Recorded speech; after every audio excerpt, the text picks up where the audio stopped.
आपका स्वागत है मेरे चैनल प्रकाश एएलपी पर। और देखिए, जितने भी वीडियो मैं बना रही हूँ भिन्नों के, उसे आप अवश्य देखिएगा और आपका रिवीजन अच्छा हो जाएगा। और देखिए, जैसे मतलब जिस प्रकार से आते हैं कंपटीशन में जो भी सवाल भिन्न के, कोई सा भी कंपटीशन हो, उसी पैटर्न पर मैं आपको लेके चल रहा हूँ। वही पैटर्न है बिल्कुल। देखिए, एक सवाल आता है कि यहाँ पे कोई भी भिन्न दिए, भिन्न कह लो या फिर परिमेय संख्या कह लो, उसे में से क्या घटाएं कि माइनस का 2/3 प्राप्त हो। ठीक है, तो मैं आपको इस तरह समझा रहा हूँ। देखिए, यानी माइनस का 5/7 है ये। ठीक, अब इसमें से क्या घटाएं मतलब क्या चीज़ घटाएं। यहाँ पर ये बॉक्स मान लिया, यहाँ पर क्वेश्चन मार्क लगा दिया मैंने, और इक्वल टू किसके आया है। ठीक है, क्लियर। यानी इस क्वेश्चन मार्क की जगह हमें वो वाली संख्या बतानी है जो ये पूछ रहा है। तो इसमें देखिए क्या होता है कि माइनस का 5/7 और ये वाली संख्या इधर ले लेंगे तो ये हो जाएगा प्लस का, और बराबर, और ये वाला जो मतलब प्रश्नवाचक चिन्ह उधर जाएगा तो ये हो जाएगा प्लस का। प्रश्नवाचक चिन्ह मान लो या एक्स मान लो, कुछ भी मान सकते हैं। अब इन दोनों को सॉल्व कर सकते हैं। किन दोनों को? इन दोनों को सॉल्व करेंगे। इसका ले लो लासा, कितना हो गया 21 कैंची गुणा माइनस के 15 और प्लस के 7 दूनी 14 बराबर क्वेश्चन मार्क। तो इसका आंसर आ गया, यानी क्वेश्चन मार्क की जगह पर माइनस प्लस माइनस, तो माइनस का 1/21, ये आपका आंसर आ गया। आया समझ में आपकी? इसी क्रम में एक सवाल और आता है भिन्न में ही, जो भिन्न से संबंधित है कि इस संख्या में, इस परिमेय संख्या में या इस भिन्न में से क्या जोड़ें कि आंसर -1/5 प्राप्त हो।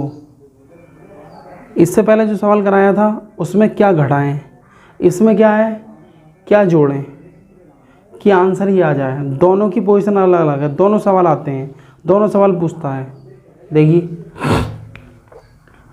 माइनस का 2/3 में यहाँ पर क्या जोड़ें, क्वेश्चन मार्क लगा दिया कि आंसर माइनस का 1/5 प्राप्त हो जाए।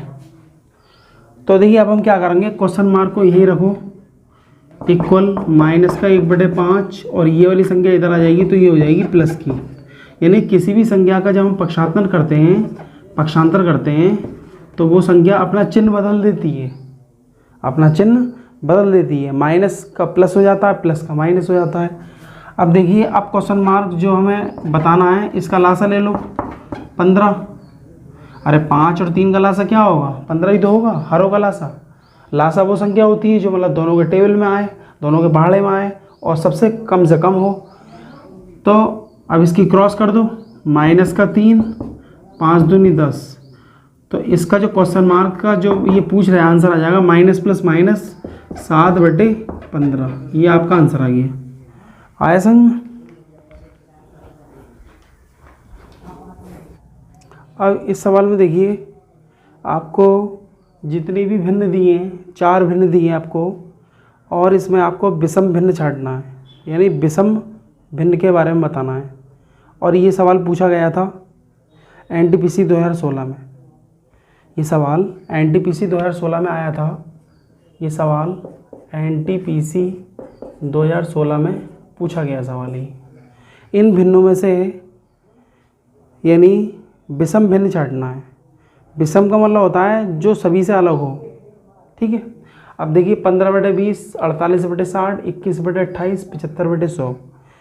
तो इसमें क्या करेंगे हम, देखिए अब इसे हम जो है निम्नतम रूप में बदलेंगे।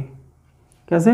निम्नतम रूप में, यानी सरलतम रूप में बदलेंगे। इसको कैसे बदलेंगे? देखिए, अब इसमें 15 और 20, 5 से कट गया, 5 3 15, 5 चौक 20, ये काट दो।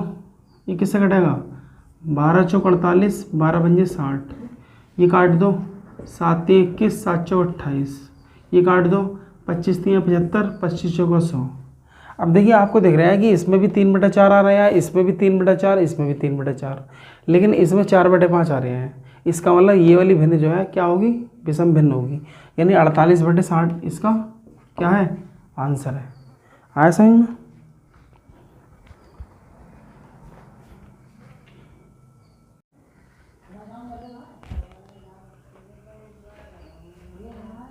अब आता है आपका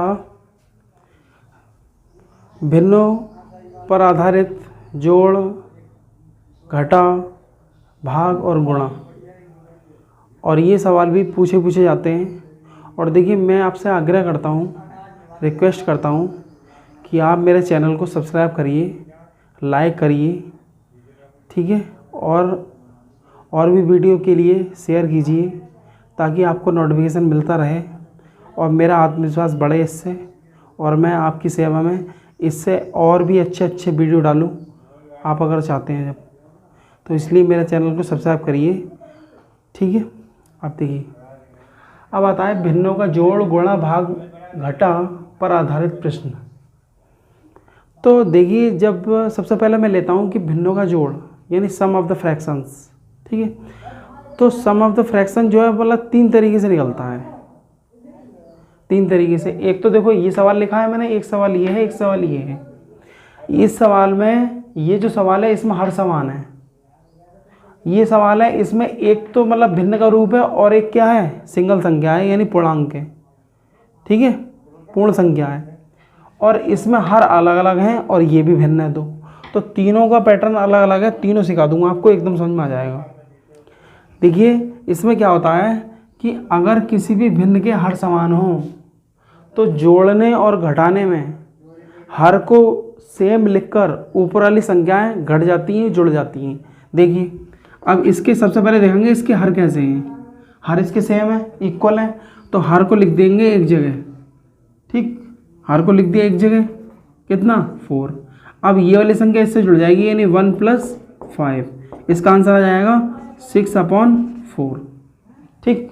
और अगर आप चाहते हैं कि इसे सरलता रूप में बदलें तो इसे काट दो, 2 × 3 = 6, 2 × 2 = 4, यानी आंसर आ गया 3/2। आया समझ में? अब आता है दूसरा क्या है, इसमें देखो एक तो भिन्न है और एक क्या है, पूर्ण संख्या है यानी सिंगल संख्या है। तो इसे जोड़ने का तरीका ये है कि इसे हम बहुत ही आसान ट्रिक से बताऊंगा, बहुत ही आसान ट्रिक से, कि आपने पढ़ा नहीं होगा अभी तक, इतनी आसान ट्रिक से बताऊंगा। तो देखिए इसको हम ऐसे लिख सकते हैं कि 3 को यहाँ लिखा, इस वाले 3 को, और इसके आगे लगा दिया 1/2, यानी प्लस का निशान हटा दिया, प्लस का निशान हटा दिया। लेकिन ऐसा केवल प्लस में ही करना है। इसका आंसर आ गया 3 सही 1/2। या हम इसे 2 यानी 2 × 3 = 6 और 1 7/2 भी लिख सकते हैं। क्या लिख सकते हैं? 7/2 भी लिख सकते हैं। इसको ऐसे जोड़ा जाएगा, ठीक है। यहाँ पे भी आंसर दे सकता है, यहाँ पे भी दे सकता है।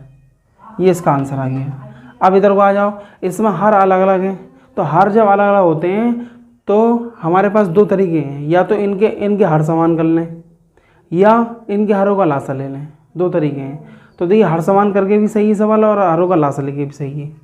तो देखिए हरों का लासा लिया, 4 और 6 का लासा कितना आएगा? मेरे ख्याल से 12 आएगा, 12। इनका लासा इन दोनों का। अब इसका पढ़ा इसमें पढ़ो, 4 × 3 = 12, यानी 3 बार गया, तो 3 की गुणा हो जाएगी 3 × 3 प्लस, अब इसका पढ़ा इसमें पढ़ो, 6 × 2 = 12, तो 2 की गुणा हो जाएगी 2 × 5। अब इसका आंसर आ गया 3 × 3 = 9 और 2 × 5 = 10/12, यानी आंसर आ गया 10 × 9 = 19/12। ये आपका आंसर आ गया, ठीक है।